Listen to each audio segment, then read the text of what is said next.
Бүгінгі таңда фастфуд тек ас емес, адамның денсаулығын күн сайын улап жатқан жасырын қауіпке айналды. Бургер, картоп фри, дөнер, пицца, самса, чипсы, хот-дог, майға қуырылған бәліштер бәрі адамның асқазанын уақытша тойдырғанымен ағзасына орасан зиян келтіруде. Ең үлкен қауіп бұл тағамдарда трансмай деп аталатын жасанды майлардың болуы. Олар тағамды ұзақ сақтау үшін, дәмін арттырып, жұмсақ етіп көрсету үшін өндіріске кең қолданылады. Бірақ трансмай ағзаға кірген сәттен бастап бауырды улайды. Қалқанша бездің жұмысын тежейді. Жүрек-қан тамырларында артық май жиналуын тездетеді. Мұндай майлар ішкі мүшелерге май жиналтып, артық салмақтан бөлек ішкі семіздікке алып келеді. Ағзада уыттар жинақталып, ішек микрофлорасы бұзылып, нәтижесінде иммунитет әлсірейді. Іштің кебуі, іш қату, іштің жиі өтуі, жиі шаршау, ұйқы бұзылысы және созылмалы асқазан аурулары пайда болады.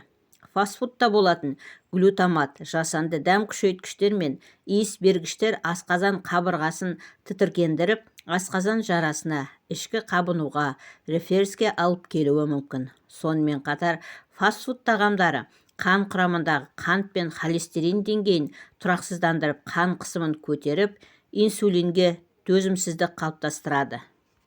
Бұл кейін қант диабетіне жол ашады. Тағы бір маңызды жайт, мұндай тағамдар ағзаның табиғи аштық пен тоқтық сигналын өшіріп тастайды. Адам ішіп-жеп жатқанын сезбей қалады, көп жей береді, бірақ керекті дәрумендер мен микроэлементтер ағзаға жетіспейді.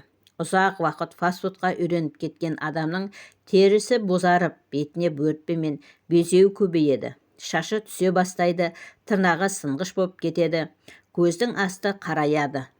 Бұның бәрі ағзаның уланғанының айғағы. Әсіресе балалар мен жасөспірімдер үшін фастфуд өте қауіпті.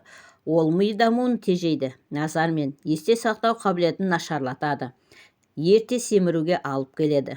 Егер өнімнің құрамында гидрогенизделген май, маргарин, трансмай, өсімдік май деген сөздер болса, бұл ағзаға қауіпті сигнал. Абай болыңыз, ас адамның арқауы деген. Ағзаңызға пайдалы тағамдарды тұтыныңыз. Денсаулығыңыз өз қолыңызда. Міне құрметті көрермен, осымен видеомыз аяқталды. Егер видеомызды пайдалы болды деп тапсаңыздар, арнаға тіркеліп, лайк басып, пікір қалдырып, қоңыраушаны баса кетуді ұмытпаңыздар. Сіздердің болмашы оп-оңай әрекеттеріңіз біз үшін өте маңызды.